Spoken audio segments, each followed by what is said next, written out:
इतिहास में आपने पढ़ा होगा कि आग का आविष्कार कैसे हुआ था। जी हाँ, मैं आपको इतिहास नहीं बल्कि हिंदी या संस्कृत पढ़ाता हूँ। फिर भी कुछ समझने के लिए हम आते हैं इतिहास में। इतिहास में आपने देखा होगा, पढ़ा होगा, सुना होगा कि आग का आविष्कार कैसे हुआ था। तो उसमें आपने देखा कि जंगलों में आंधी आई थी और वृक्षों के दो डाल आपस में ऐसे रगड़ खाए थे और रगड़ खाने से ही उनसे कुछ चिंगारियाँ निकली थी, जिससे आग का आविष्कार आदि मानवों ने किया था। तो वहाँ आपने देखा था दो वस्तुओं में घर्षण हुआ था और घर्षण होने के नाते ही उस स्थान पर इतनी गर्मी हो गई कि वहाँ से चिंगारी निकली और आग का आविष्कार हो गया। तो इससे हमको एक सीख मिल गई कि जब भी दो वस्तुओं में आपस में घर्षण होता है तो वहाँ गर्मी उत्पन्न होती है। ठीक इसी प्रकार आज हम ऐसे अक्षरों को, ऐसे वर्णों को पढ़ने जा रहे हैं जिनको बोलते समय घर्षण होता है दो वस्तुओं में या दो स्थानों में। जी हाँ, इससे पहले भी हम पढ़ा चुके हैं, आपको बता चुके हैं कि हम किसी भी ध्वनि को जब बोलते हैं तो ध्वनि को बोलने के लिए हमें अपने अंदर से, अपने फेफड़े से श्वास को या वायु को बाहर निकालना पड़ता है। बिना श्वास को बाहर निकाले, बिना वायु को, बिना हवा को बाहर निकाले हम किसी भी वर्ण का, किसी भी अक्षर का उच्चारण नहीं कर सकते हैं। जैसा कि मैं बोल रहा हूँ, आप देख रहे होंगे कि सांस ले रहा हूँ और इसके बाद धीरे धीरे वायु को छोड़ते हुए विभिन्न प्रकार के वर्णों का उच्चारण कर रहा हूँ। आप भी अनुभव कीजिएगा और सोचिएगा, जब भी आप किसी भी ध्वनि का उच्चारण करते हैं तो अपने मुख से, अपने मुख विवर से, अपने श्वास नली से वायु को बाहर जरूर निकालते हैं, तभी आप किसी ध्वनि का उच्चारण कर पाते हैं। तो रीजन क्या है, इसका कारण क्या है? श्वास को हम अपनी श्वास नली से बाहर निकालते हैं तो श्वास नली से घर्षण करती हुई बाहर निकलती है और घर्षण के नाते ही वहाँ से एक प्रकार की आवाज़ उत्पन्न होती है, ध्वनि उत्पन्न होती है। लेकिन आज हम जिन अक्षरों को पढ़ने जा रहे हैं उनको जब हम बोलते हैं और उनको बोलते समय जब हम वायु को, श्वास को बाहर निकालते हैं तो वो श्वास, वो वायु, वो हवा आराम से बाहर नहीं निकलती है। उसको निकालते समय हम अपने श्वास नली को सकरा कर देते हैं, पिचका देते हैं, पतला कर देते हैं और हवा आराम से बाहर नहीं निकल पाती है। हवा बाहर निकलती है रगड़ खाते हुए, घर्षण करते हुए। ध्यान दीजिएगा, ऐसे अक्षरों को जब हम बोलते हैं तो जैसा कि पहले से ही आप जान चुके हैं, किसी अक्षर को बोलने के लिए हम वायु को बाहर निकालते हैं विभिन्न दशाओं में, उसको अवरुद्ध करके। तो इन चार अक्षरों को बोलते समय जब हम वायु को बाहर निकालते हैं तो उन अक्षरों को बोलते समय, उस समय वायु को बाहर निकालते समय अपनी श्वास नली को सकरा कर देते हैं, विभिन्न दशाओं में मोड़ देते हैं, उसको पिचका देते हैं, पतला कर देते हैं और वह श्वास वायु, वह हवा रगड़ खाती हुई बाहर निकलती है। क्योंकि इसके पहले जो उदाहरण हमने आपको दिया है उसमें हमने आपको बताया है, कहीं भी रगड़ उत्पन्न होती है, घर्षण होता है तो वहाँ गर्मी उत्पन्न होती है, उष्णता आती है। तो इस प्रकार अक्षरों को बोलते समय जो वायु हमारे मुख से बाहर निकलती है वो वायु गर्म होकर निकलती है। चूँकि घर्षण खाते हुए वह वायु बाहर निकलती है तो जाहिर सी बात है वह वायु गर्म हो जाती है, उसमें उष्णता आ जाती है और उष्ण वायु निकलने के कारण ही, ऐसे अक्षरों को बोलते समय गर्म हवा निकलने के कारण ही ऐसे वर्णों को ऊष्म व्यंजन या ऊष्म वर्ण कहा गया है। तो संभवतः कारण आपने समझ लिया होगा। इनके अंतर्गत चार अक्षर आते हैं जिन्हें ऊष्म व्यंजन कहा जाता है। ऊष्म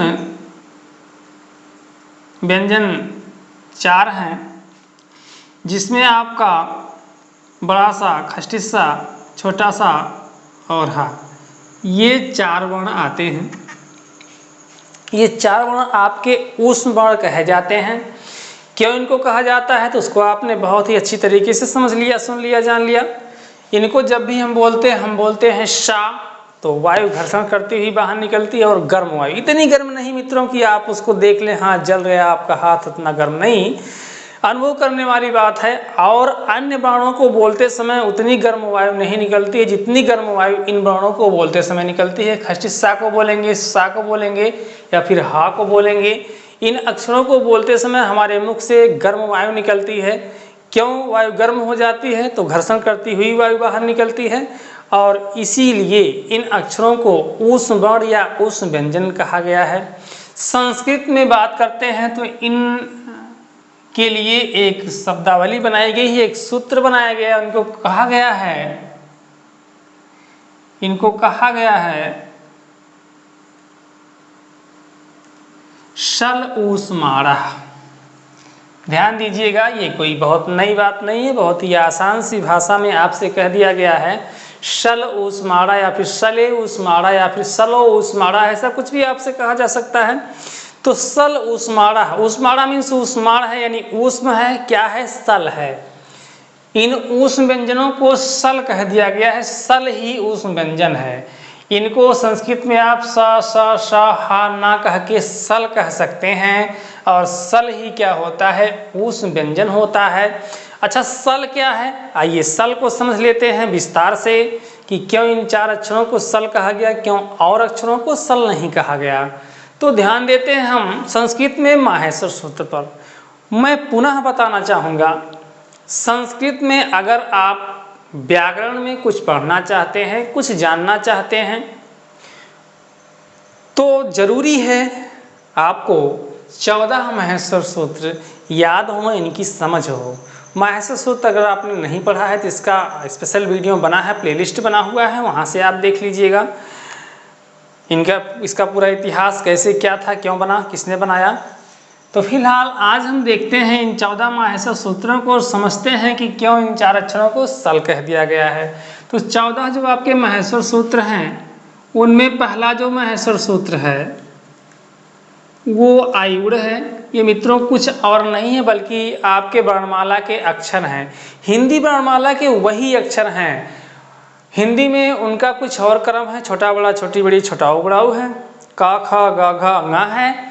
लेकिन संस्कृत में इन अक्षरों का कुछ और क्रम है, इनका क्रम है आ ई उ। इस प्रकार से सभी अक्षर आपको क्रमबद्ध मिल रहे हैं। और हाँ, एक बात और, इन हिंदी वर्णों का सही क्रम यही है, इसके बाद हिंदी वर्णमाला बनी, तो ये वास्तविक क्रम है। इसको आप याद कर सकते हैं। कैसे याद करेंगे उसका तरीका हमने आपको बहुत ही आसान तरीका बताया है, आसानी से आप उस वीडियोस को देख लीजिए तो आपको याद हो जाएगा।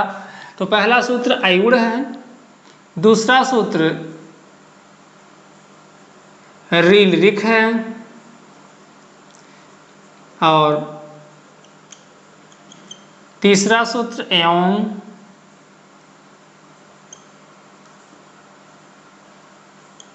अयोज, हैवरट, लड़, यम अंगा, अणानमा,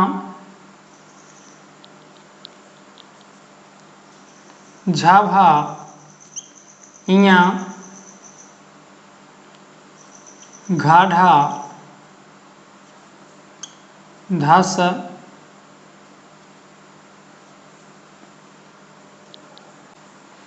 जाबा, गाढ़ा, दस, खाफा, छाठा था, चाटा तावा,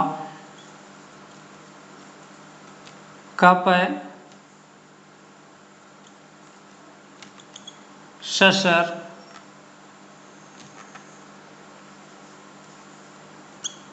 और हल।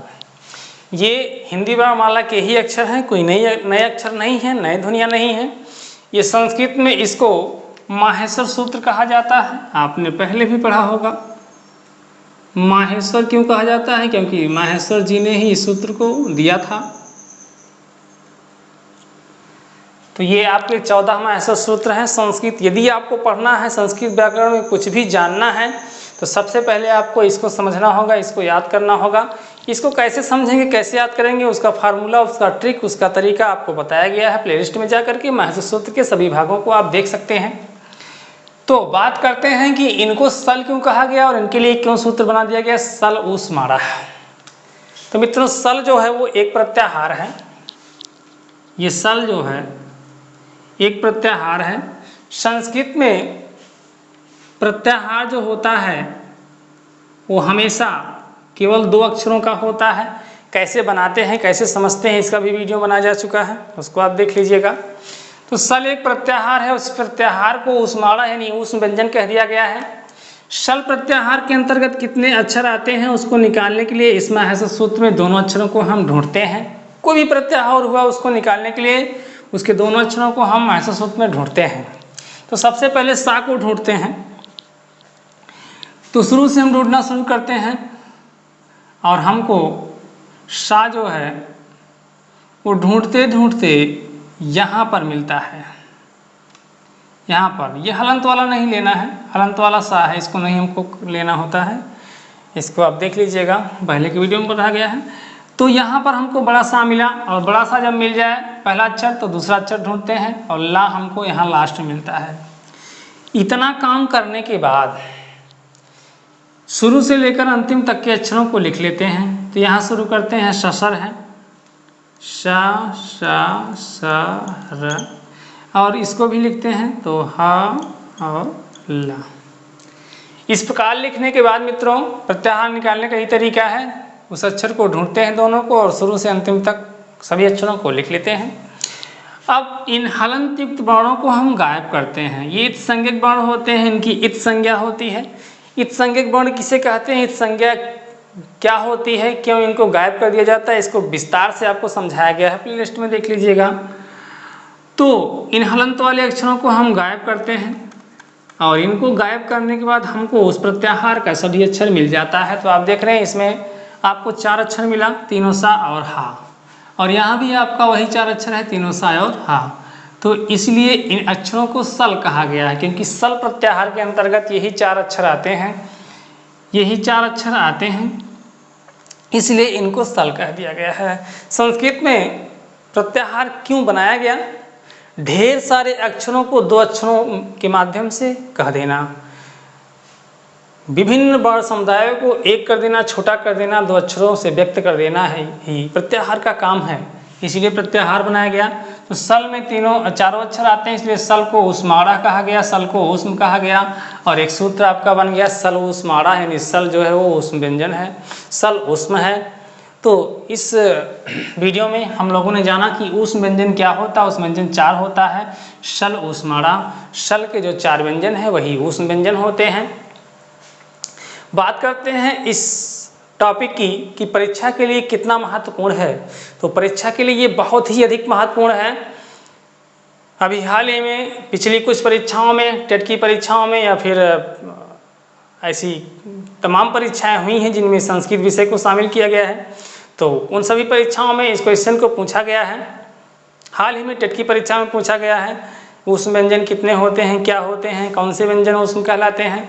तो आपने इसके पहले के भाग में, भाग 8 में अंतः अस्त व्यंजन पढ़ा, यड़ो अंतस्था, कौन से अंतस्थ व्यंजन होते हैं, और भाग 9 में ये जो 9वां भाग है इसमें आपने पढ़ा सल ऊष्माणा, कितने अक्षर ऊष्म होते हैं, ऊष्म व्यंजन क्या होते हैं, क्यों इनको ऊष्म कहा जाता है, संभवतः आपने समझ लिया होगा इस वीडियो में। तो ये हो गया आपका ऊष्म व्यंजन। और चैनल पर यदि आप नए हैं तो चैनल को प्लीज़ सब्सक्राइब जरूर कर दीजिएगा, सपोर्ट करिएगा हमारा, और हमारे चैनल को बढ़ाने में हमारी मदद कीजिएगा। और चैनल को सब्सक्राइब करने के बाद बेल आइकन को प्रेस कर दीजिएगा, साथ ही साथ अपने मित्रों में इस वीडियो को शेयर जरूर कर दीजिएगा। अच्छी लगे हो वीडियो तो इसको लाइक कर दीजिएगा। तो इस वीडियो में बस इतना ही, मिलते हैं संस्कृत वर्ण विचार के भाग 10 में, और आज के लिए इतना ही, धन्यवाद।